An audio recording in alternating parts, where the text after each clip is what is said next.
Hello, I'm Starry Sprinkle Hippolyte, the Restoration Science Director at Conservation International, and my talk is on trees in agriculture, a natural climate solution supporting food security. The Exponential Roadmap for Natural Climate Solutions came out in Climate Week and is available online. You can see the address there.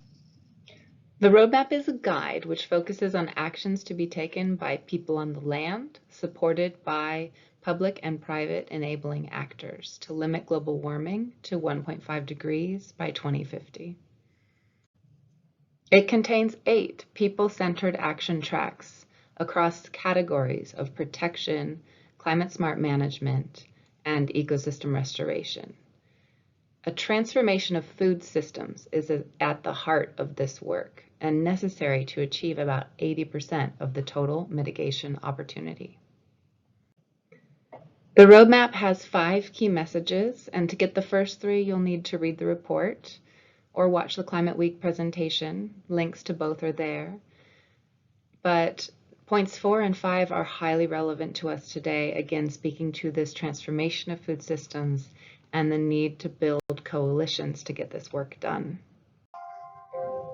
These 3 tracks within the Manage pink category dominate the total natural climate solutions potential, partially because they cover 40% of the Earth's non-ice surfaces, and partially because modern agriculture is pretty bad for climate and the environment. And where it's most common, in the global north, where people are practicing modern farming, you can see that that pink category dominates the overall NCS potential. So what do we need to do? You've probably heard of regenerative farming by now. It is the opposite of extractive, modern, industrial type farming that is heavily reliant on chemical fertilizers and pesticides.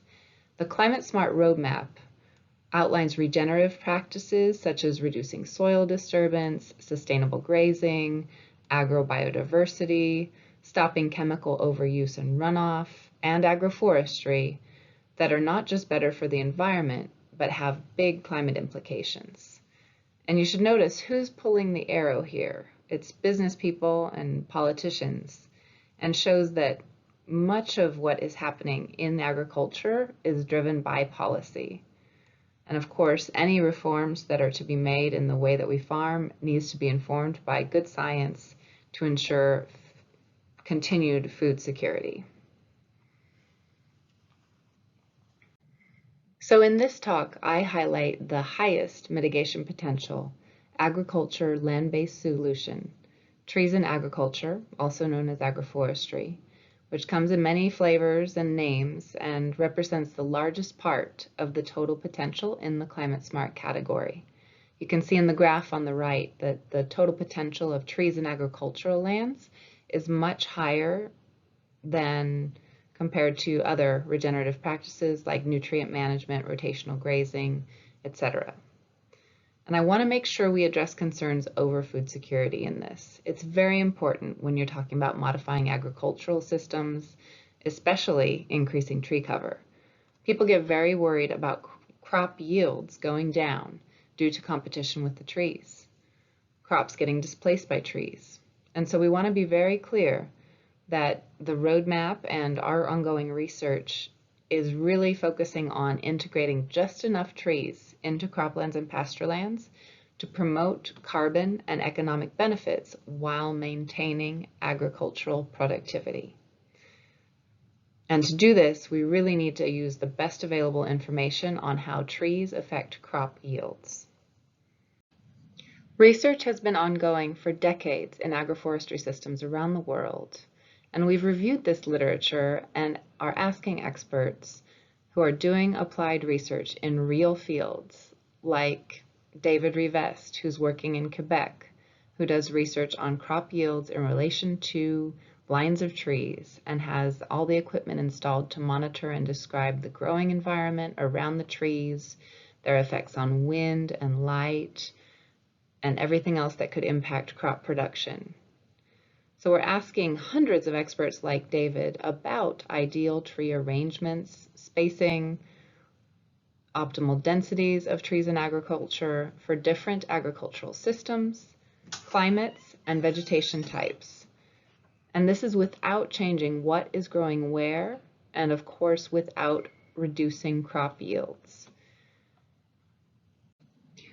So far, the preliminary data is very interesting.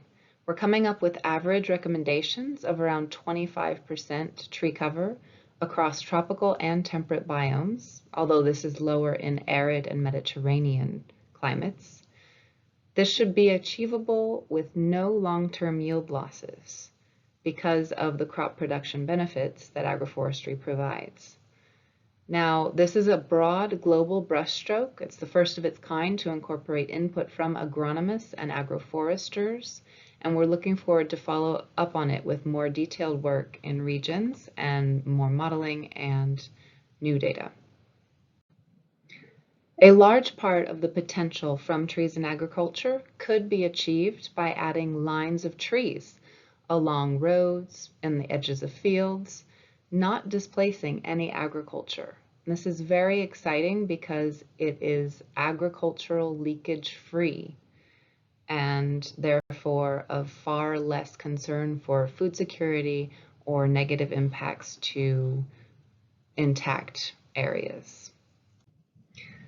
This past summer, I visited the farm where David Rivest, on the right in the blue hat, is doing research with a fourth-generation dairy farmer, Jacques Coté, on the far left of this picture. And I was very interested to see the way that Jacques himself, the farmer, was driving the research. He started out with trees as windbreaks on his farm and no scientists. He then became interested in planting more tree lines in his fields for better snow cover to protect his plants that were in permaculture over the winter, improve soil quality, and produce timber and nuts to diversify his farm income. And so it wasn't until 2012 that he started working with David to plant new lines of trees and then continuously monitor his crop yields in relation to the trees. He grows what he chooses to grow, primarily fodder for his cows, and so far after 10 years of intensive monitoring, the systems have no measurable declines in the crop production. We polled our experts, asking them if trees are already present in agriculture, why are they there? And they cited many reasons. Not surprisingly, the top 5 all have to do with the farmer's financial bottom line and confirm what we already know, that trees can be good for agriculture in many important ways listed in the figure on the right. We asked our same group of experts what needed to happen to increase the incorporation of trees on farms. And besides more research done with farmers, they cite policy development and reform and carbon crediting and verification, ranking these higher than extension services or trainings or even free inputs like trees or tools. Realizing the huge climate potential within the managed category requires actions from all sectors, actions by farmers, livestock managers, and foresters. But if governments and businesses do not urgently step up to support them, to shift the status quo of ag as usual, we won't succeed. Transforming policy, especially farming subsidies, will be critical. While we continuously consider food security, but allow for climate-smart innovations in production and consumption, and even in our diets. It's clear that we must build strong coalitions to get this work done, linking science to practitioners. We are currently in the UN Decade on Ecological Restoration, and the role of agroforestry in landscape restoration is getting increasing recognition, especially in Africa with AFR 100. And while tree and agriculture practices are widespread in the global south, we have much to learn and apply in the global north to make it to our targets. I hope we can count you in for the challenge.